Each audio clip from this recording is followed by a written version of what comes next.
అంటే ఎందుకంటే చాలా మంది ఫ్యాన్ వార్స్ చేస్తూ అండ్ నాకు ఇంకోటి కూడా అనిపిస్తూ ఉంటుంది అప్పుడప్పుడు. ఇప్పుడు చిరంజీవి గారి సినిమా కానివ్వండి, బాలయ్య సార్ గారి సినిమా కానివ్వండి, వెంకటేష్ గారి సినిమా, నాగార్జున గారి సినిమా, ఇప్పుడు వీళ్ళు దీస్ ఆర్ ద ఒక 4 pillars of Telugu film industry.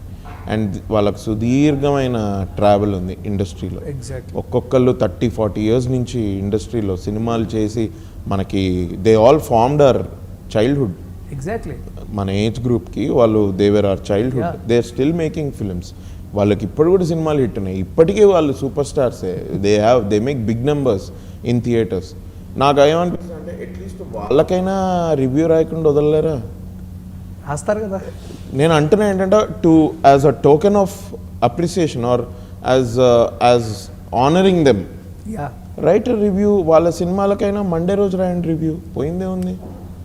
Exactly same నేను అదంటున్నా out of respect for them.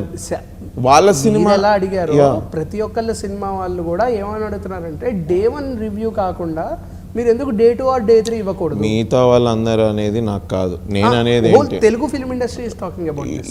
నేనేమంటున్నా అంటే at least for those 4 big stars, super stars who have entertained us thoroughly, who have given us countless memories, వాళ్ళ సినిమాలకైనా write a review on a Monday as a token of respect, as a token of honour.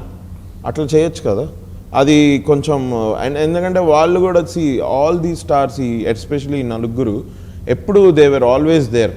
ఏదైనా natural calamity అయినా, social కాజెస్కి money lend చేయాలైనా, పేరు lend చేసి అవేర్నెస్ తెప్పించాలన్నా, they were always there for common public in every stream. Balayya sir గురించి మనం చెప్పాల్సిన అవసరం, చిరంజీవి గారి గురించి చెప్పాల్సిన అవసరం లేదు.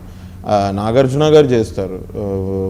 తన నాగార్జున గారి వైఫ్ అమలా గారు, Blue Cross super star in helping animals. And ఇది వెంకటేష్ సార్ కూడా అంతే.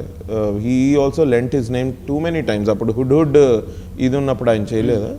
సో ఇట్లా ఇది వాళ్ళు పబ్లిక్ కోసం చేస్తారు. మనం పబ్లిక్గా వాళ్ళకు ఒక జెస్చర్గా, అది మనం ఇండస్ట్రీ వాళ్ళమే.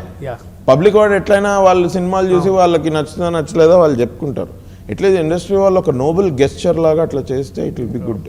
సో బాగుంది మీ రిప్లై, చాలా బాగుంది. And it's very unique. I'm just trying to speak your point. Speak my mind అంతే. ఎగ్జాక్ట్లీ.